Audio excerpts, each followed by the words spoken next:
জয় মাতা তুলসী দেবীর জয়। তো বন্ধুরা, আজকে যেহেতু বৃহস্পতিবার, আমি একটু আজকে তুলসী তত্ত্ব নিয়ে আপনাদের সামনে ভিডিও নিয়ে চলে এলাম। তুলসীর অপর নাম কিন্তু বৃন্দা, তাই জন্য তুলসী যেখানে থাকে সেখানে বৃন্দাবন বলা হয়।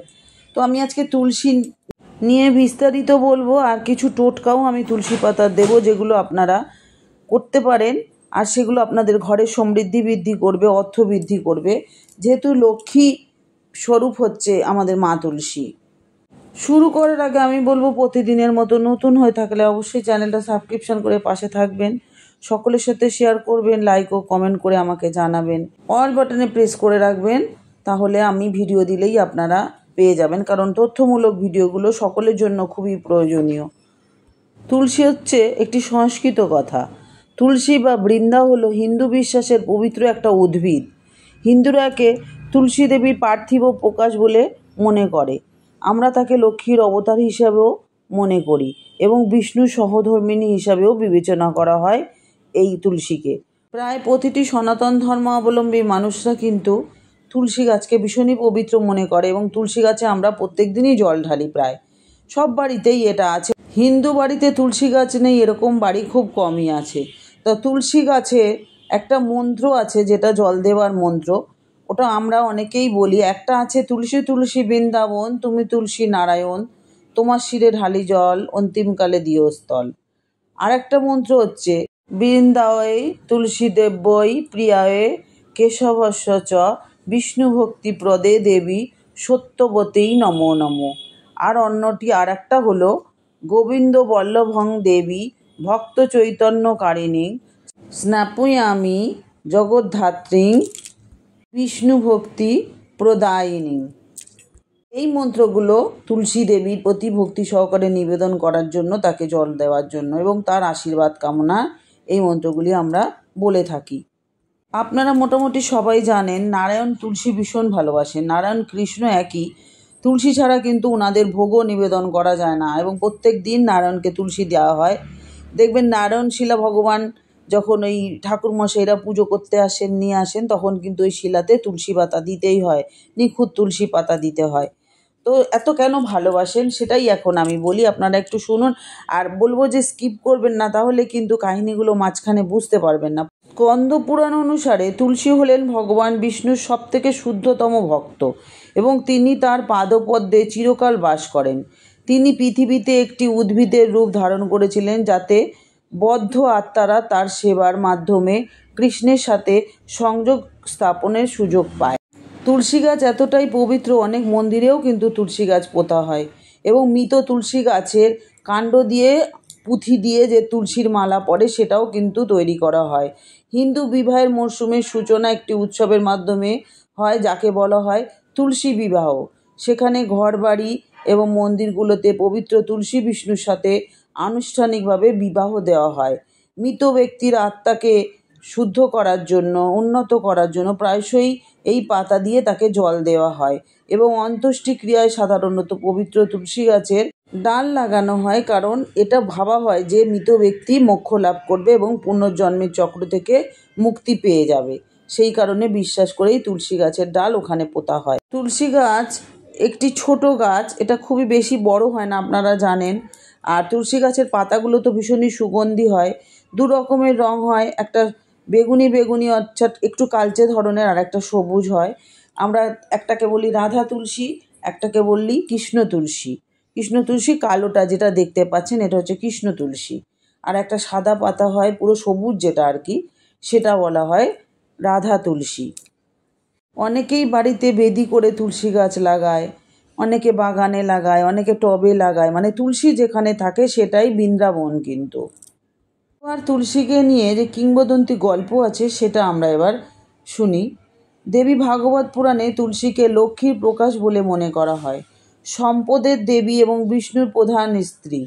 একসময় রাজা বৃষধ্বজা দেবতা শিবের ভক্ত ছিলেন। তার পৃষ্ঠপোষক দেবতা ছাড়া অন্য সব দেবতার পুজো নিষিদ্ধ করেছিলেন উনি। উত্তেজিত সূর্য দেবতা সূর্য তাকে অভিশাপ দেন যে তাকে লক্ষ্মী পরিত্যাগ করবে। তখন বিচলিত হয়ে শিব সূর্যকে অনুসরণ করেন এবং পালিয়ে গিয়ে বিষ্ণুর কাছে আশ্রয় চান। বিষ্ণু দেবতাদের বললেন যে পৃথিবীতে বহু বছর কেটে গেছে, বিষধ্বজ এবং তার উত্তরাধিকার পুত্ররাও মারা গেছে এবং তার নাতি নাতনি ধর্মধ্বজা এবং কুশধ্বজা এখনও লক্ষ্মীর উপাসনা করছিলেন তার অনুগ্রহ লাভের জন্য। তুলসী তাদের এই প্রচেষ্টাকে সম্মান দিয়েছিলেন এবং তাদের আশীর্বাদ করেছিলেন। তারপরে তুলসী সমস্ত রাজকীয় সান্ত্বনা ত্যাগ করে বিষ্ণুকে তার স্বামী হিসাবে লাভ করার জন্য তপস্যা করতে বদ্রীনাথে চলে গেছিলেন। দেবতা ব্রহ্মা তার তপস্যায় খুশি হয়েছিলেন, কিন্তু তাকে বলেছিলেন যে বিষ্ণুকে বিয়ে করার আগে তাকে দৈত্য শঙ্খচূড়কে বিয়ে করতে হবে। তুলসী ও ভগবান বিষ্ণুর অভিশাপ। এদিকে শঙ্খচূড় ছিল শ্রীদামার পুনর্জন্ম। যদিও তিনি শ্রীকৃষ্ণের ভক্ত ছিলেন, শ্রীদামা জানেনই তো শ্রীকৃষ্ণের ভক্ত, তিনি রাধাকে আবার ঘেন্না করতেন। তিনি প্রেমকে বিলাস মনে করতেন। একবার গোলক সফরে শ্রীকৃষ্ণ তাকে তার প্রাসাদের গেটে পাহারা দিতে এবং কাউকে ঢুকতে না দিতে বলেছিলেন। সেই আদেশের পর তিনি শ্রীকৃষ্ণের প্রাসাদে প্রবেশ করতে বাধা দিয়েছিলেন রাধাকে, কারণ শ্রীকৃষ্ণ তখন বিশ্রাম নিচ্ছিলেন। তার উত্তপ্ত তর্কে জড়িয়ে পড়ে তখন শ্রীদাম। ক্রোধে তিনি রাধাকে অভিশাপ দিয়েছিলেন যে তিনি কৃষ্ণের সব কথা ভুলে যাবেন এবং গোলক পরিত্যাগ করবেন। এবং শ্রীদাম বুঝতে পেরেছিলেন যে রাধা কৃষ্ণের প্রেম মহাবিশ্বের ভিত্তি। তিনি পৃথিবীর উপর শঙ্খচূড় হিসাবে জন্মগ্রহণ করার জন্য অভিশপ্ত ছিলেন। এই শক্তিশালী দৈত্য ভয়ঙ্কর তপ এবং তপস্যা করে ব্রহ্মাকে সন্তুষ্ট করেছিলেন। ব্রহ্মা তাকে অদম্যতার বর দিয়ে আশীর্বাদ করেছিলেন। এদিকে শঙ্খচূড় ব্রহ্মাকে তার তপস্যায় সন্তুষ্ট করেছিলেন। তাকে বিষ্ণু কবচ দেওয়া হয়েছিল এবং তিনি শঙ্খচূড়কে আশীর্বাদ করেছিলেন যে যতদিন বিষ্ণু কবচ তার শরীরে থাকবে তাকে কিন্তু কেউ হত্যা করতে পারবে না। শঙ্খচূড় এবং তুলসীর শীঘ্রই বিয়ে হয়েছিল। তিনি ধর্মের নিয়ম ধর্মীয়ভাবে পালন করতেন, কিন্তু সম্প্রদায়ের স্বার্থে ভুল এবং পাপ করার প্রবণতাও ছিল তার। অতএব তিনি জগতের ওপর বিজয়ের পর তিনি বিভিন্ন স্বর্গীয় রাজ্য থেকে দেবতাদের বিতাড়িত করেছিলেন। মহাবিশ্বকে উদ্ধার করার জন্য শিব শঙ্খচূড়কে যুদ্ধের জন্য আহ্বান করেছিলেন, কিন্তু শঙ্খচূড়ের ওপর একটি বর ছিল যে তার স্ত্রী তুলসীর সতীত্ব নষ্ট না হলে তাকে কেউ বধ করতে পারবে না। তাই বিষ্ণু তার আসল রূপে আবির্ভাব হন এবং শঙ্খচূড় রূপে তুলসীর সাথে যৌন মিলন করে তুলসীর সতীত্ব নষ্ট করেন। এইভাবেই শঙ্খচূড়কে হত্যা করার সুযোগ হয়েছিল। তিনি তুলসীকে তার পার্থিব দেহ ত্যাগ করে তার স্বর্গীয় আবাসে ফিরে যাওয়ার আহ্বান জানান।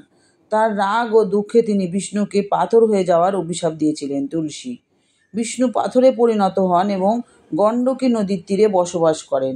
মানুষ এবং ভক্তরা একে শালিগ্রাম শিলার অংশ হিসাবে মনে করেন। তুলসীর নশ্বর দেহতে পচন ধরে গণ্ডকী নদীতে পরিণত হয় এবং তার মাথার চুল পবিত্র তুলসী উদ্ভিদে রূপান্তরিত হয়। বৃন্দা ও জলন্ধরের কাহিনী।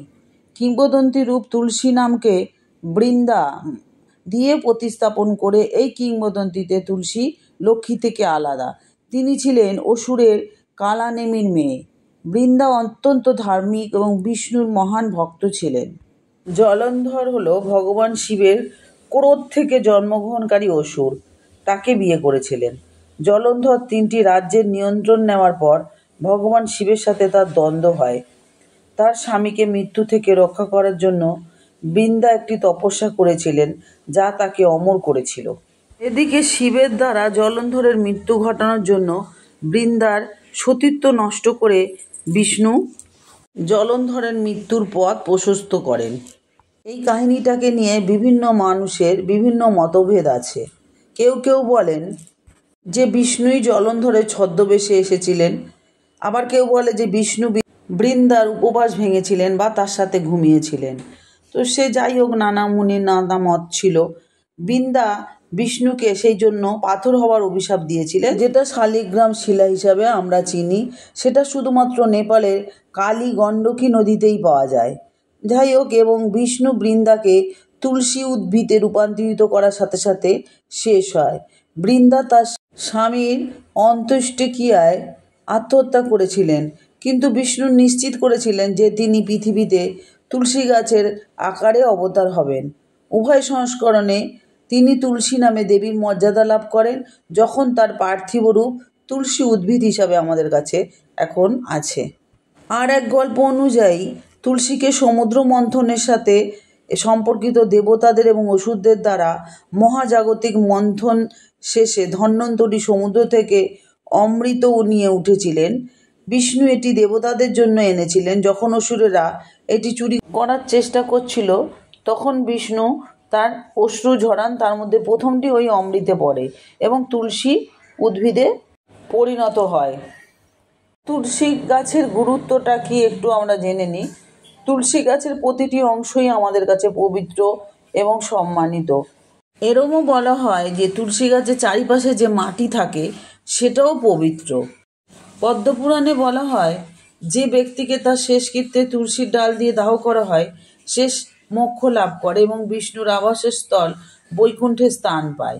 যদি একটি তুলসীর লাঠি বিষ্ণুর জন্য প্রদীপ জ্বালানোর জন্য ব্যবহার করা হয়, তাহলে তা দেবতাদের লক্ষ্য প্রদীপ প্রদানের মতো হয়। যদি কেউ শুকনো তুলসী কাঠের পেস্ট তৈরি করে সেটা গায়ে লেপন করে তার সাথে যদি বিষ্ণু উপাসনা করা যায়, তবে কিন্তু একটি খুবই পবিত্র একটি পূজা হয়, যেটা লক্ষ গোদানের সমান হয়ে যায়। এবং তুলসী গাছের মেশানো জল, মানে তুলসী ভেজানো জল, সেটা মৃত আত্মাকে স্বর্গে নিয়ে যায়। আর তুলসীর সম্মান যেমন, তেমনি অবজ্ঞা ও বিষ্ণুর ক্রোধকে আকর্ষণ করে। অর্থাৎ তুলসী গাছকে যদি আমরা কোনোভাবে অবহেলা করি, তাহলে কিন্তু বিষ্ণু ভীষণই রেগে যান। এটি এড়াতে আমাদের সতর্কতা নেওয়া উচিত। যেমন তুলসী গাছের সামনে কোনো নোংরা জিনিস ফেলা উচিত না, পেশাব করা উচিত না, তুলসী গাছ কাটা বা উপড়ে ফেলা এগুলো কিন্তু নিষিদ্ধ। যখন গাছটি শুকিয়ে যায়, তখন শুকনো উদ্ভিদ যথাযথ ধর্মীয় আচারের সাথে জলাশয়ে ওটা ফেলে দিতে হয় বা ডুবিয়ে দিতে হয়। যেমন ভাঙা ঐশ্বরিক মূর্তির রীতি, যা পুজোর অযোগ্য। তবে হিন্দু উপাসনার জন্য তুলসী পাতা আবশ্যক, তবে এর জন্য কঠোর নিয়ম রয়েছে। তুলসীর পূজা, যদিও হিন্দু ধর্মে গাছের পূজা বা অস্বাভাবিক তেমন কিছু নয়, আমরা অনেক গাছকেই পুজো করি। তুলসী উদ্ভিদকেও সব গাছের মধ্যে সবথেকে পবিত্র বলে আমরা মনে করি।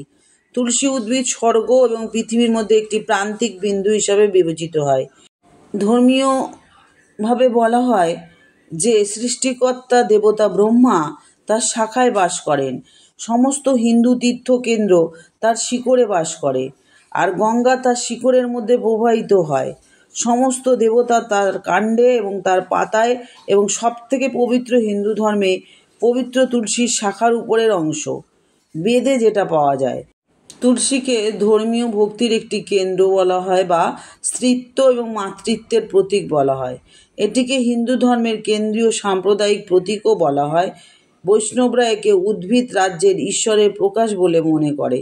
মনে করা হয় যে ব্যক্তি প্রতিদিন তুলসীকে জল দেয় এবং যত্ন করে, সে আধ্যাত্মিক যোগ্যতা এবং বিষ্ণুর ঐশ্বরিক কৃপা লাভ করে। এই পবিত্র তুলসী গাছকে প্রতিদিন জল দেওয়া হয়। কাছাকাছি এলাকায় গোবর দিয়ে পরিষ্কার করতে হয়। এখানে ভগবানকে খাবার দিতে হয়, ধূপ ধুনা, গঙ্গার জল ইত্যাদি দেওয়া প্রথা আছে। সকাল সন্ধ্যে দুবেলায় কিন্তু তুলসী গাছের পুজো করার নিয়ম অনেকেই আছে বাড়িতে। তুলসী গাছের কাছে কিন্তু একটা প্রদীপ ধরায় নিয়ম, এটা জ্বালানো। হিন্দু ধর্মে কিন্তু বৈশাখ মাসে প্রথম দিকেই একটা ছিদ্রযুক্ত ছোট পাত্রে জল ভরা হয়, সেটা তুলসী গাছের মাথার ওপর রাখা হয়। একটা ধারার মতো ব্যবস্থা করা হয় যাতে তুলসী গাছ ঠান্ডা থাকে। পুরো মাসটাই আমরা এরমভাবে তুলসী গাছকে ঠান্ডা রাখার চেষ্টা করি। এই সময় যখন খুব গরম পড়ে, তখন কিন্তু তুলসীকে ঠান্ডা রাখতে হলে আমাদেরকে এইভাবেই তুলসী গাছে ঝরা বাঁধতে হয়। গরমকালে এটা তুলসীর ছাতা হিসাবে মনে করা হয়। এতে তুলসী ভীষণই সন্তুষ্ট হন, আমাদের সব পাপ শুদ্ধ করে দেন। তাছাড়াও গ্রীষ্মের দাবদাহ থেকে রক্ষা পাওয়ার জন্য এই জলের ধারাটা ভালো বর্ষার জন্য শুভেচ্ছা জানায়। দেখবেন বেশি করে তুলসী গাছে জল দেওয়া হয় যখন আমরা জলের জন্য কষ্ট পাই, গরম হয় খুব, তখন বৃষ্টির দরকার, তখন কিন্তু আমরা এইভাবে ঝরা বাঁধি এবং এইভাবেই আমরা বর্ষাকে স্বাগত জানাই।